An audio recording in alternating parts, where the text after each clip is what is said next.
박정심 여사님의 나이는 69이십니다. 그녀의 시간은 꼭 5년 전 외동딸 수연이가 희귀병으로 먼저 세상을 떠난 그날에 멈춰버렸습니다. 평생 작은 한식당을 운영하며 홀로 딸을 키워낸 억척스러운 삶이었죠. 이제 그녀에게 남은 것은 사무치는 그리움뿐이었습니다. 아니, 하나가 더 있었습니다. 바로 딸이 남기고 간 유일한 흔적, 사위 강민호 씨였습니다. 민호 씨 역시 아내를 잃은 슬픔과 오랜 지병인 심장병으로 하루하루 힘겹게 버티고 있었습니다. 정심 여사님은 그런 사위를 외면할 수 없었습니다. 운영하던 식당마저 정리하고 사위의 집으로 들어가 마치 친아들처럼 지극정성으로 병수발을 시작했습니다. 그 세월이 벌써 5년이나 흘렀습니다. 자네라도 건강해야 우리 수연이가 하늘에서 편히 눈을 감지. 그녀에게 사위는 단순히 사위가 아니었습니다. 죽은 딸의 분신이었고 삶의 마지막 남은 의미였습니다. 매일 아침 정성껏 약을 다리고 입맛 없을 사위를 위해 온갖 보양식을 만들어 먹였습니다. 밤에는 혹시 사위가 잠결에라도 아플까봐 거실 소파에서 웅크린 채 쪽잠을 자는 날이 허다했죠. 그날 아침도 여느 때와 같았습니다. 정심 여사님은 밤새 푹 고아낸 약탕기를 들고 사위의 방문을 조심스럽게 열었습니다. 아직 동이 트기 전이라 방 안은 어둑했죠. 민호야, 약 먹을 시간이다. 하지만 사위는 대답이 없었습니다. 늘 희미하게 들리던 숨소리조차 느껴지지 않았습니다. 불길한 예감이 그녀의 등골을 서늘하게 스쳤습니다. 그녀는 떨리는 손으로 침대 머리맡에 스탠드를 켰습니다. 사위는 딸 수연이의 사진을 가슴에 꼭 끌어안은 채 잠든 듯 누워 있었습니다. 하지만 그의 얼굴은 너무나도 창백했고 미동조차 없었죠. 정심 여사님은 떨리는 손을 뻗어 사위의 코 밑에 가져다 댔습니다. 아무런 온기도 느껴지지 않았습니다. 안 돼. 민호야. 그녀는 사위의 몸을 흔들며 오열했습니다.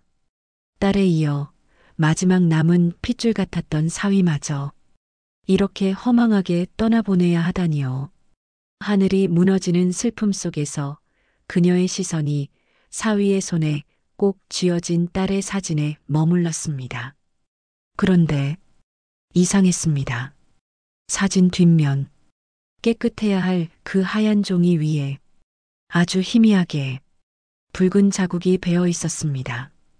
그녀는 홀린 듯 사위의 굳은 손가락을 조심스럽게 펴고 사진을 꺼내 들었습니다.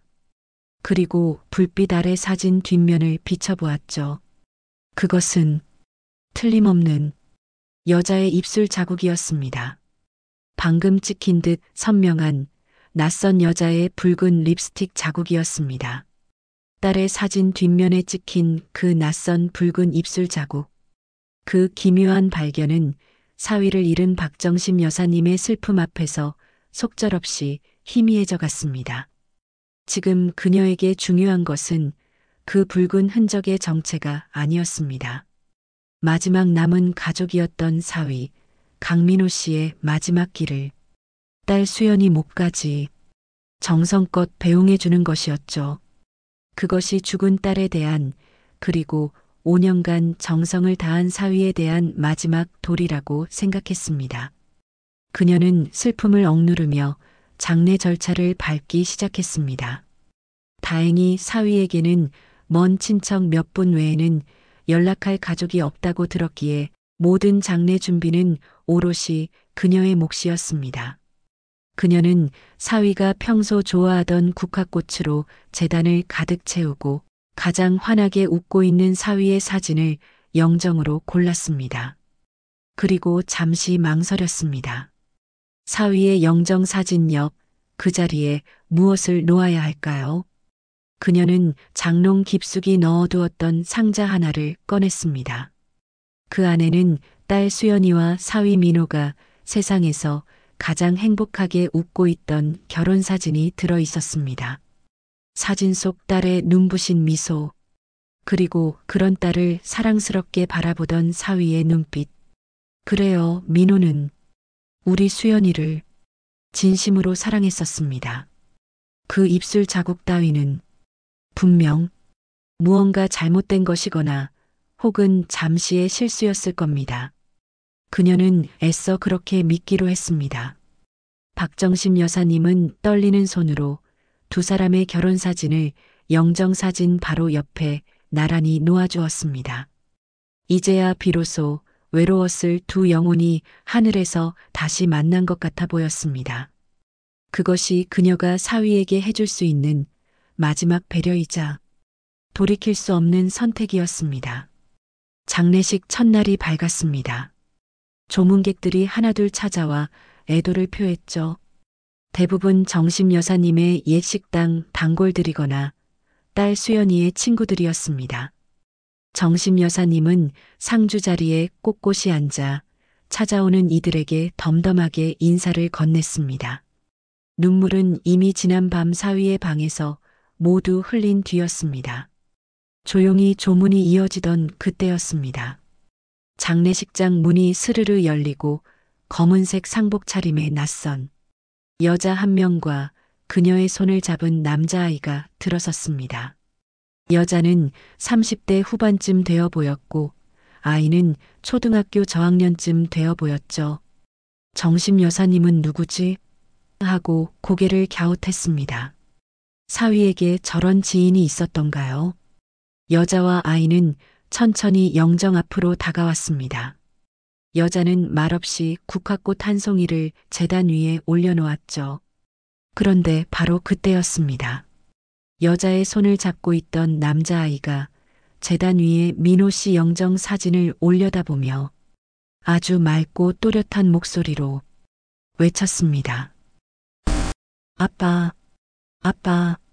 그 어린아이의 맑고도 천진한 외침은 장례식장의 무거운 공기를 단번에 갈라놓았습니다. 누구 하나 숨소리조차 내지 못했죠. 박정심 여사님은 그 자리에 얼어붙었습니다. 아이의 얼굴, 영정 사진 속 사위 강민호 씨를 놀랍도록 빼닮은 그 얼굴을 멍하니 바라보았습니다. 이게 도대체 무슨 상황일까요? 아이의 엄마로 보이는 그 낯선 여자는 당황한 기색 없이 아이의 어깨를 감싸 안았습니다. 그리고는 천천히 고개를 들어 상주 자리에 앉아 있는 정심 여사님을 똑바로 마주 보았습니다. 그 눈빛에는 슬픔보다는 어딘지 모르게 차갑고 단단한 무언가가 담겨 있었죠. 누구신데? 여기서 함부로 정심 여사님이 떨리는 목소리로 겨우 입을 열었습니다. 혹시 사위에게 숨겨둔 형제라도 있었나? 아니면 온갖 혼란스러운 생각들이 머릿속을 헤집었습니다. 하지만 여자는 정심 여사님의 말을 가로막았습니다. 그녀의 목소리는 낮고 차분했지만 장례식장 안의 모든 사람이 들을 수 있을 만큼 또렷했습니다. 제가 강민호 씨 첫째 부인입니다. 첫째 부인이라고요? 정심 여사님은 자신의 귀를 의심했습니다. 지금 뭐라고? 어디서 감히 사기를 쳐? 우리 민호는 당신 같은 여자 몰라. 당장 여기서 나가지 못해. 정심 여사님은 자리에서 벌떡 일어나 여자에게 달려들려 했습니다. 딸 수연이와 결혼한 지 벌써 7년이었습니다. 그동안 단 한 번도 사위에게 다른 여자가 있다는 이야기는 들어본 적이 없었습니다. 이건 말도 안 되는 모함이었습니다. 주변 조문객들도 술렁이기 시작했죠. 하지만 여자는 눈 하나 깜짝하지 않았습니다.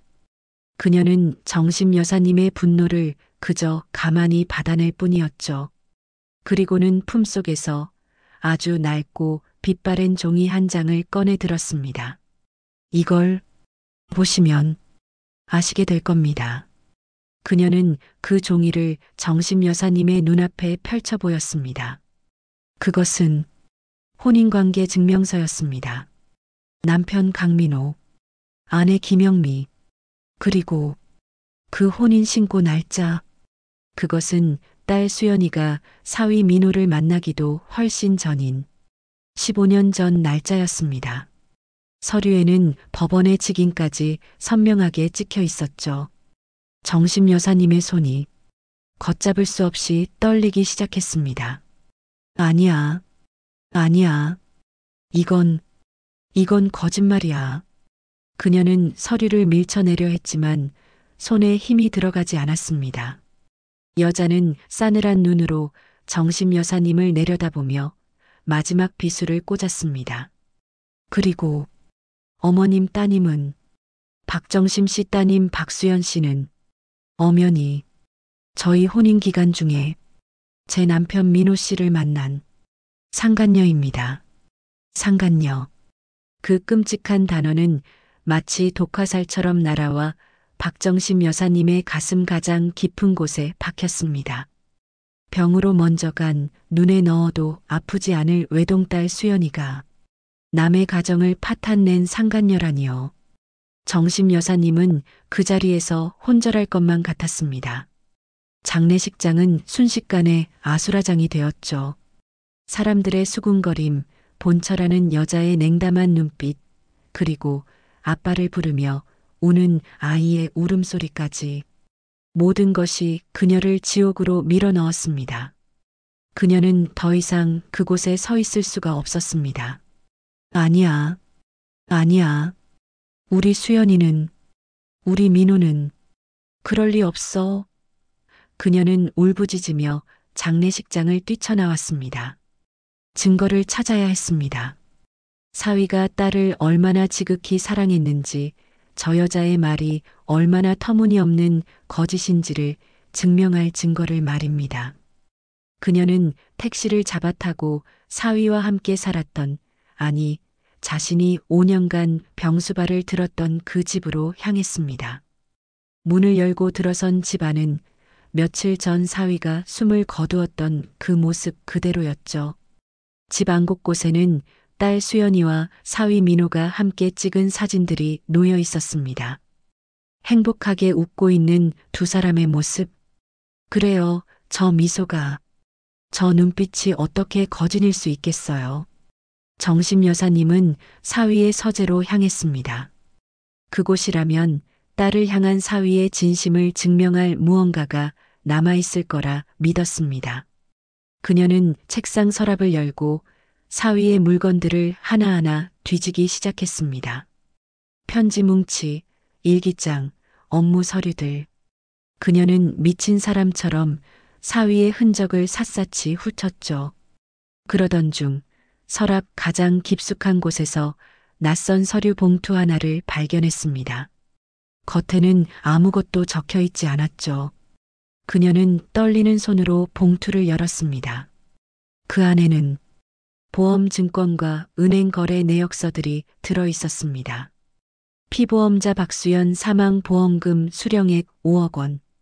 딸의 이름이 적힌 사망보험 증권이었습니다. 그래요, 딸이 투병 중에 사위가 혹시 모를 상황에 대비해 들어놓았던 보험이었습니다. 정심 여사님은 당시 사위의 그 깊은 마음에 또 한 번 감동했었죠. 그녀는 다음 서류를 넘겼습니다. 보험금 지급 내역 확인서. 딸이 세상을 떠난 지 정확히 일주일 뒤 보험금 5억 원이 사위 강민호의 계좌로 입금되었다는 기록이었습니다. 그래, 민호가 이 돈으로 병원비도 내고 수연이 마지막 가는 길 잘. 그녀는 억지로 스스로를 위안하며 마지막 서류 뭉치를 집어들었습니다. 그것은 사위 강민호의 개인 계좌 거래 내역서였습니다. 보험금이 입금된 바로 다음 날부터의 기록이었죠.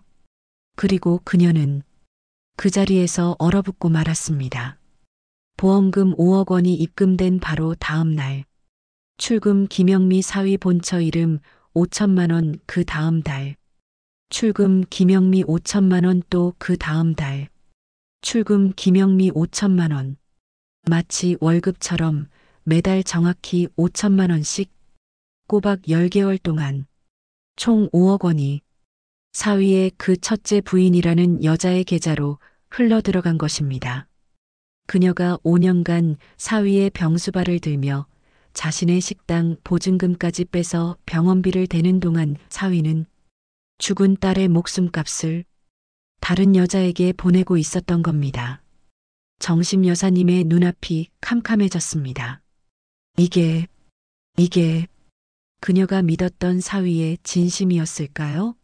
그녀는 믿을 수 없다는 듯 거래 내역서의 마지막 장을 떨리는 손으로 넘겼습니다. 그리고 그 마지막 이체 기록 옆에 아주 작게 적힌 메모를 발견했습니다. 수연아, 미안하다.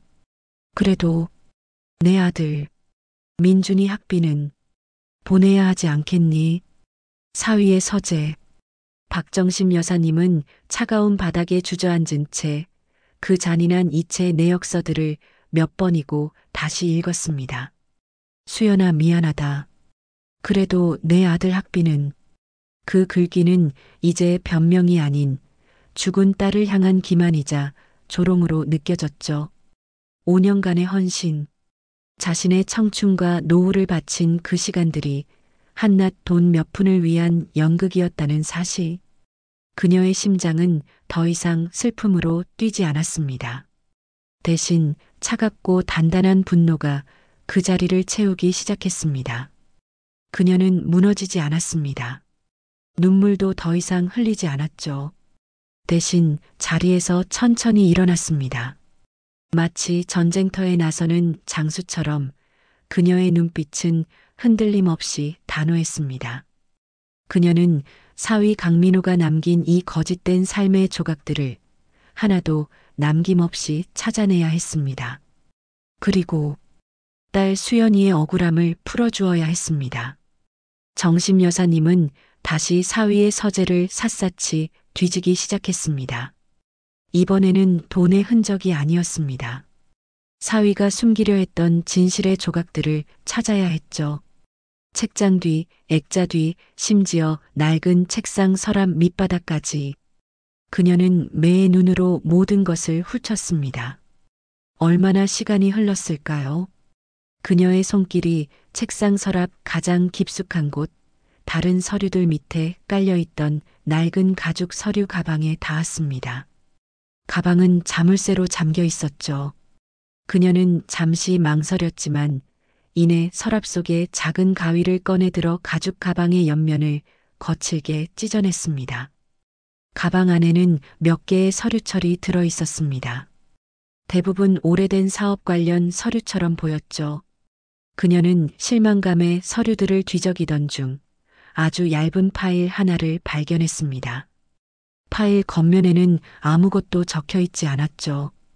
그녀는 홀린 듯 그 파일을 열었습니다. 그 안에는 부동산 매매 계약서 한 장이 들어 있었습니다. 매도인 박수연 딸의 이름. 그녀의 숨이 멎는 듯 했습니다. 딸의 이름이었습니다.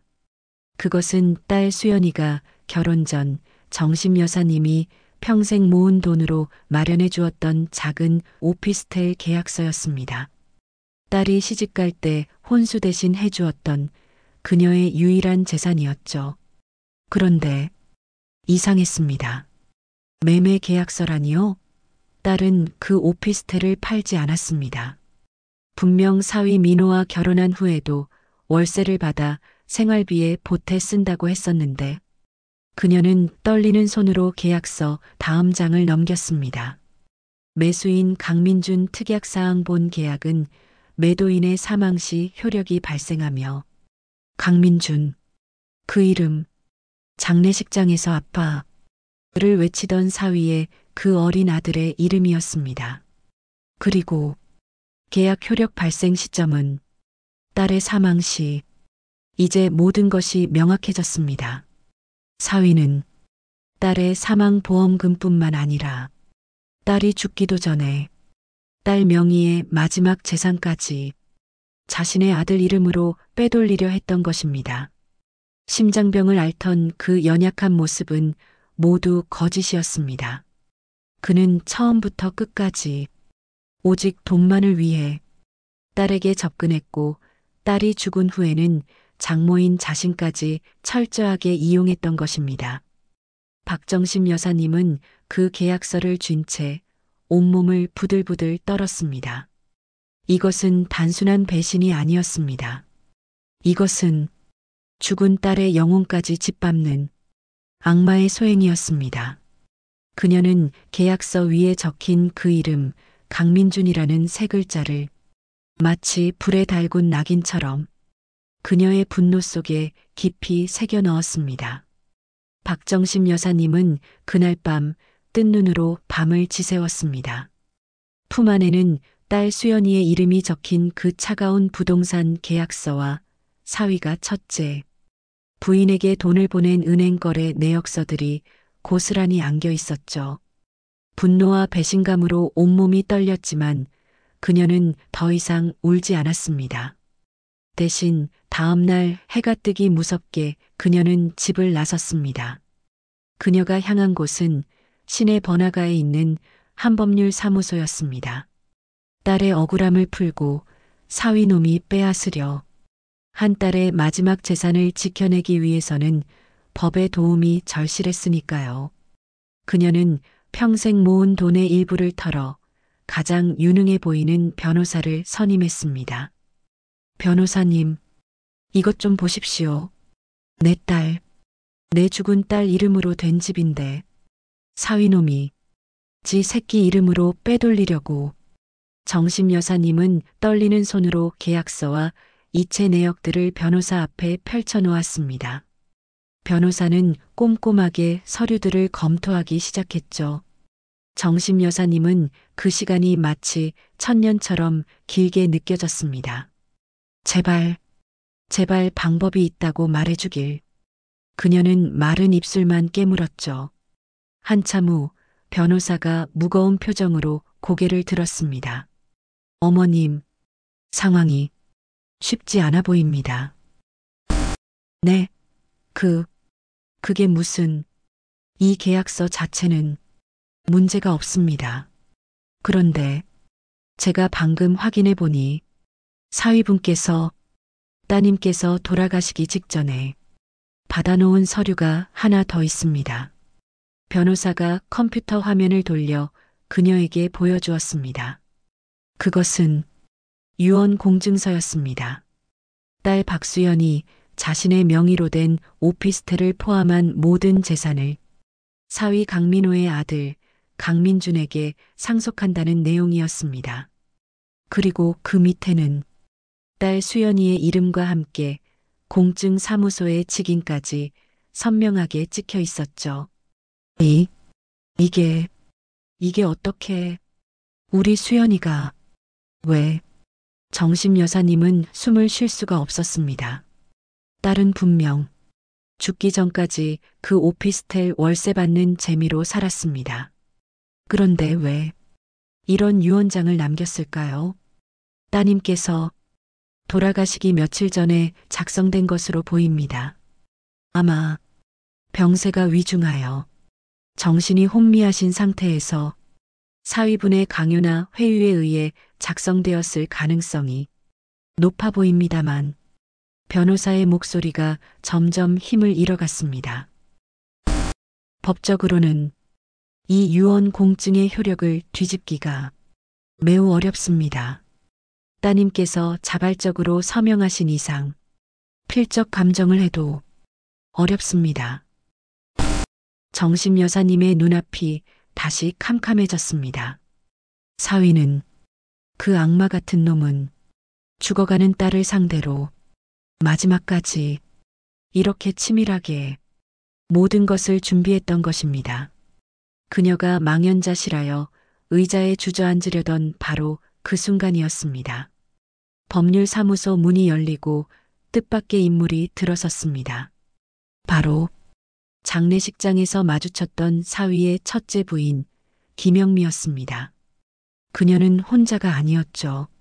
말쑥한 양복 차림의 변호사를 대동하고 있었습니다. 김영미는 정심 여사님을 발견하고는 아주 차갑고도 당당한 목소리로 말했습니다. 여기 계셨군요, 어머님. 마침 잘 됐네요. 제 변호사님과 함께 민준이 재산 상속 절차 마무리 지으러 왔습니다. 뭐라고? 어머님 손에 들고 계신 그거 이제 아무 소용 없습니다. 모든 건 법대로 진행될 겁니다. 그러니 이제 그만 포기하시죠. 김영미의 변호사가 정심 여사님의 변호사에게 서류 봉투를 건넸습니다. 사위 아들 강민준의 이름으로 된 상속 개시 통지서였습니다. 박정심 여사님은 그 광경을 그저 멍하니 바라볼 수밖에 없었습니다. 딸의 마지막 재산마저 저들의 손에 넘어가는 것을 막을 방법이 이제 정말 아무것도 남지 않았습니다. 그녀는 모든 것을 잃었습니다. 법률사무소를 나서는 박정심 여사님의 발걸음은 천근만근 무거웠습니다. 법은 차가웠고 진실은 힘이 없었죠. 딸의 마지막 재산마저 저 뻔뻔한 여자와 그 아들에게 넘어가는 것을 그저 지켜볼 수밖에 없었습니다. 모든 것을 빼앗긴 그녀에게 남은 것은 텅 빈 절망뿐인 듯 했습니다. 하지만 그녀는 그대로 주저앉지 않았습니다. 그녀의 마음속에는 아직 꺼지지 않은 불씨가 남아 있었죠. 그것은 돈에 대한 미련이 아니었습니다.